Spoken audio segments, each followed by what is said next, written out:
After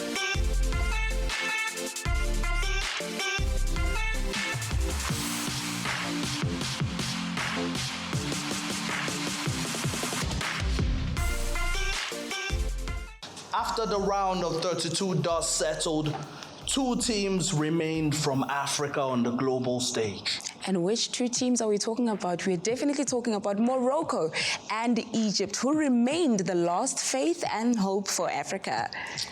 Morocco broke all our hearts, and Egypt came so close but lost to the current world champions Argentina. Speaking of Argentina, did you see the stress that Cabo Verde actually gave to Argentina? I sure did.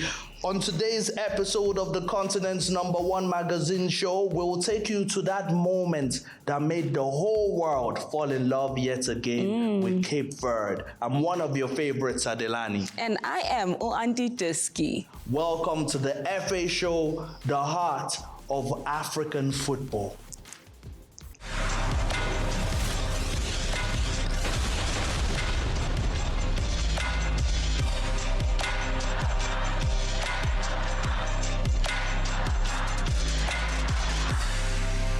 Welcome to the FA show, the historic heart of African football culture. As usual, I have the dream team with me. Let me introduce you to our starting lineup. Rock solid at the back is Timothy Batabairi, the Great Dane of the Ugandan Cranes. In goals, the only football analyst that keeps only clean sheets is Greg Itafia, TS Galaxy's very own former Olympian. And of course, we have the lady playing false 9 today. Oh, ever glowing, always shaking like Shakira. In the game. Yes, the queen of African football herself, Auntie Diski, the top goal scorer of the FA show. Danko means thank you. Thank you for that amazing introduction, Adelane. I think it is time for us to give the people the trivia question because we have a very jam-packed show today and so much to dig into. But we have a trivia question, and it is to ask which player has scored the most goals in African World Cup qualification history. Well, we'll confirm if it's right in the next few segments. So you have to keep watching the continent's #1 magazine show. But now we have to talk about Africa going back to the drawing boards. We have to talk about Morocco. I know it's the kind of heartbreak Tony Braxton tried to warn us about in her songs. It was heartbreaking to see Morocco go out in that fashion because this was Africa's last hope. Yeah. So. Yeah, we expect Morocco to put a fight, but at this moment, we didn't see. they came with a different plan, but you expect, such a game from the French side because right from the on-goal, you can see they really want to go far in this tournament. They want to win it. The last time they were runners-up in 2022 in Qatar and playing against Morocco. Morocco should have been, could have been their biggest test. Everyone expects Morocco to put a big fight because Morocco to come out from that group came in with a little bit of fright. They didn't carry the confidence that they always ooze, and they were trying to play possession football, but not in the right areas. So the French team was able to, I think, go into a second gear in the second half, and successful World Cup for Morocco. No, failed World Cup because for me, I just feel like they've set the benchmark before, for them to get to semi-finals and they go out in the quarterfinals, but not for them alone. We're talking about the Africa as a continent. The 10 teams that went to the World Cup. I feel like it's not what we expect, in terms we have a 10 representative, because the 5 we have last time in Qatar, we have a semi-finalist, which was Morocco. And the same Morocco is the one pushing us again. At the same time, again, France is the one that beat Morocco in the semi-finals at the last World Cup. So for me, I just feel it's a failed World Cup for the whole Africa's Queen of African football, you're looking heartbroken. But we're going to give them something about Cape Verde after the break, innit? Yes, we definitely are. But right now, though, Ade, we do have a Vox Pop question. We want to know who is likely to win the Golden Boot at the World Cup, because this is a show that likes to engage with the audience. We want to find out from them, and we'll definitely be playing some of those videos a little bit later. Yes, when it's heated up. The race for the Golden Boot is between Haaland, Mbappe, also Messi, and who's the fourth one? Harry Kane. Sir Harry Kane. Don't Dembele's coming. Dembele's coming. and Dembele. But don't forget to engage with us on all our social media platforms. Yes, after the break, we're going to be taking you to another side of Africa that made us proud in North America. Morocco made us proud. The whole continent kind of made us proud, but Cape Verde, they made us smile. After the break, you don't want to miss this.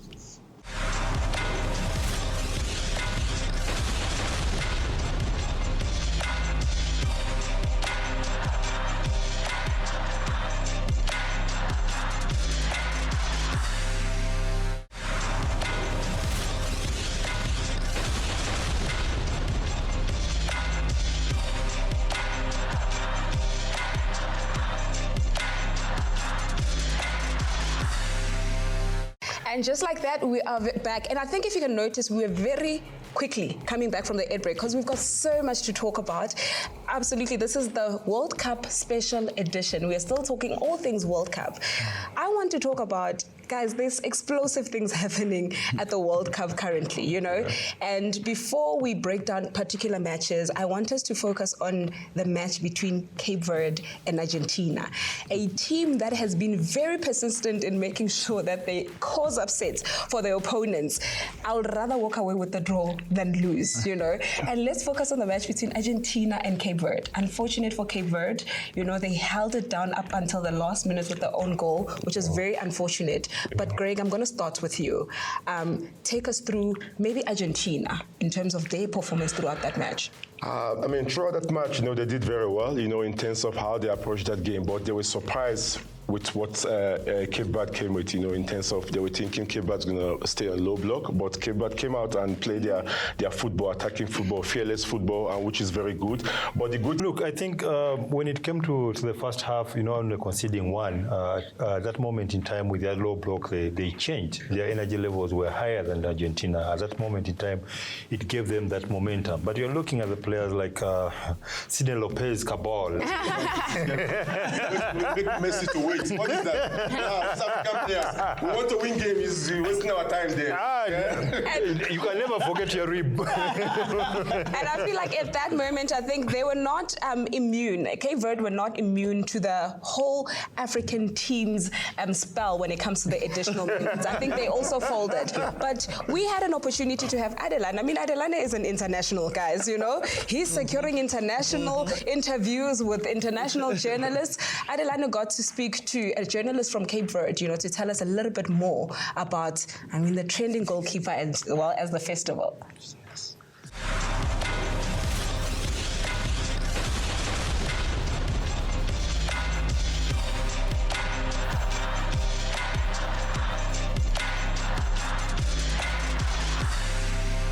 So can you tell us some of the stories behind some of your players?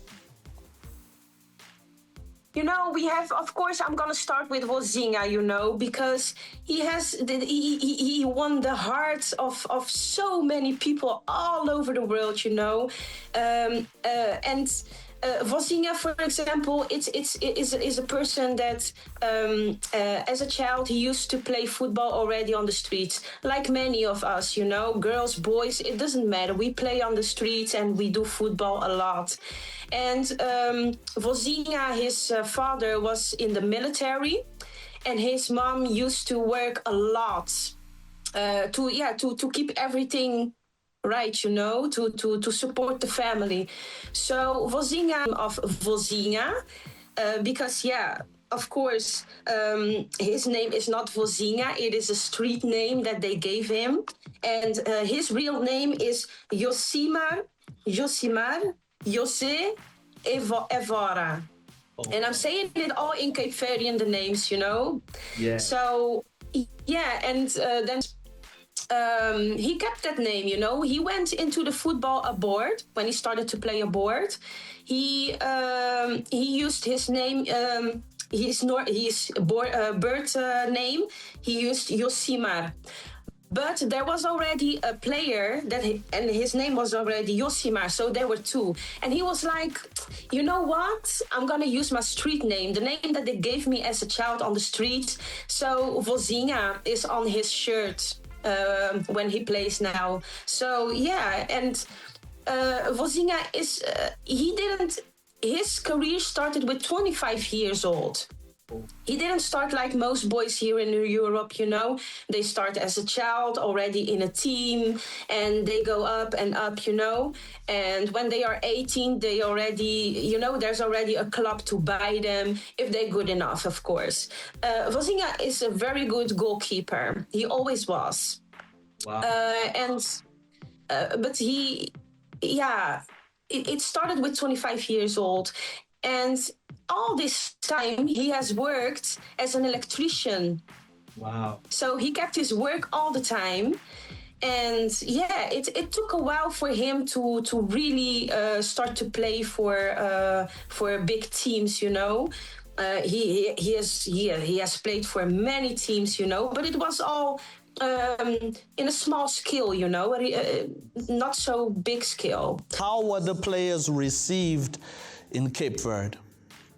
It was a party, you know. It was. Do you know how Carnival looks like? Do you know how it looks like, Carnival? It was like that. The streets were full. All the players were on cars, you know. It was so beautiful. There was music. There was people screaming. There was flags. There was everybody. And even in the Netherlands, we are still wearing blue and shirts with Cape Verdean flags, shirts of the players and everything. We are still celebrating. It's not gone yet, you know. So their homecoming was beautiful, as if they had won. Congratulations once again to the beautiful people of Cape Verde. Congratulations to you. And that's what happens when you play for your flag, for your people, for your dreams, and for your passion. We'll be going on a short break. When we come back, we'll be talking more about some interesting things that happened in the World Cup, including that game between Egypt and Argentina. Don't miss this. Stay tuned.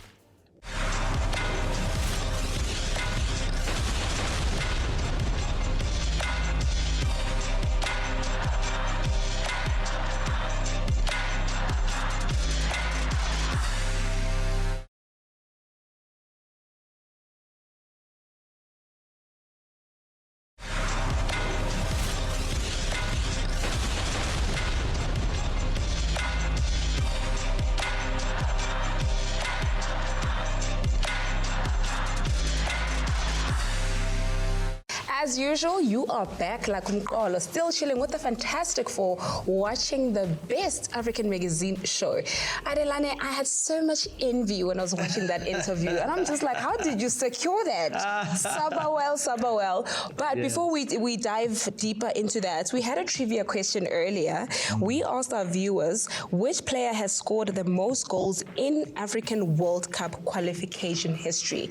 Ade, take us out of our misery. Yes, I have the answer for you. It's Egypt's Mohammed Salah who holds the record for the most goals scored in African FIFA World Cup qualifiers with 20 goals. He achieved this milestone to surpass the previous joint record of 18 goals held by legends Didier Drogba and Samuel Eto'o. as well as Islam Slimani. Now, speaking of Mohammed Salah, let's relive that dramatic day, the tactical shifts of the 5-goal thriller. It was just Argentine tears. And Senegal 2.0. Yes, yes. So yeah, let's relive what happened that day. It was Egyptian heartbreak, Argentine tears. Now, is there anything to worry about when it comes to favoritism in terms of our African teams? About now, Argentina's situation. Why don't the VAR review the Egyptian? The Mohammed Salah penalty, for example. Why so quick? No, you dismiss that situation. Craig, was it a foul? It was a foul. Fine. Now we go to the Egypt scenario, right? We have a counter-attack, right? Where on the edge of the box, there was a pull, right? Yeah. The referee plays play on, which is advantage. There was a pull first for the Egyptian player, and there was a penalty situation. Came in and he revoked a rule that the match officiator had already ruled out, you know. No. So when do we actually draw the line when it comes to things like when is it okay and when is it not okay? When we put emotions with facts, we get a problem. There was no revoking the rules. The rules to suspend the red card is within the FIFA rules, so it was just applicable in that moment in time. No. It took 4 days for it to be applicable. Yeah. No, 4 days. Normally, the rule says that in 24 hours, it can be revised if you go for appeal. No. But how can it take 4 days? And you have no president. You see, we have Cristiano Ronaldo. I don't know what it means. I thought it was just unfair. We have Cristiano Ronaldo, whose red card was also rescinded, suspended for a year. So it's not the first incident. Cristiano Ronaldo benefited from that. Okay. He's not supposed to play the starting games of the World Cup. So this proves the point that there is a double standard. No, it's not double. Rules are not... No. It's applied for certain people. Yes, and not for certain people. No.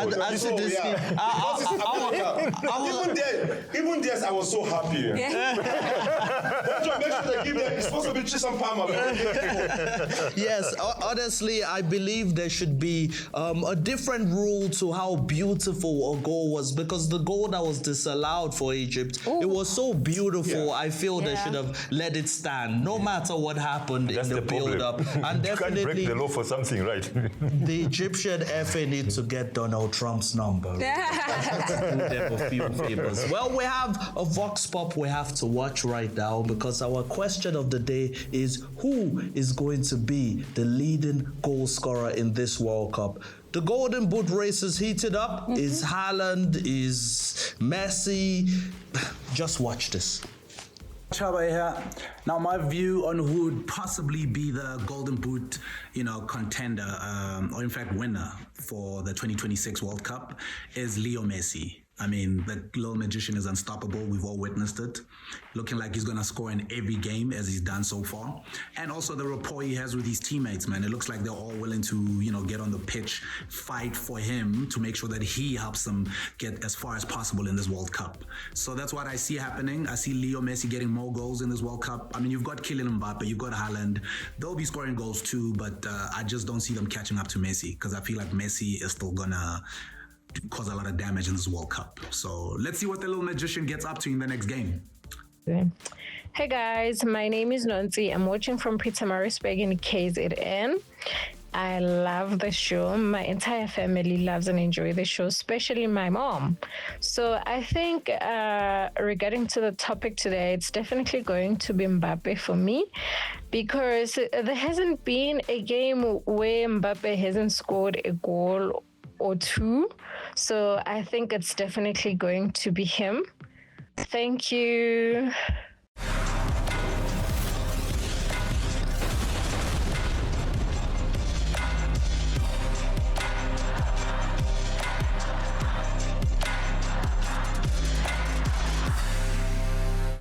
So you've heard it from our analysts Africa goes back to the drawing board now. And you know what? There's nothing that we promise on the show that we don't deliver. As you saw, it was an electrifying conversation. We really had to put some people on their seatbelts because we only deliver the best when it comes to African football. That's right. Make sure that you catch us again next week, same place, same time, because we have an extremely beautiful show for you as usual. And don't forget to extend the conversation on all our social media platforms because we definitely want to hear from you. From me, Adelani, Ninitanda Nonke.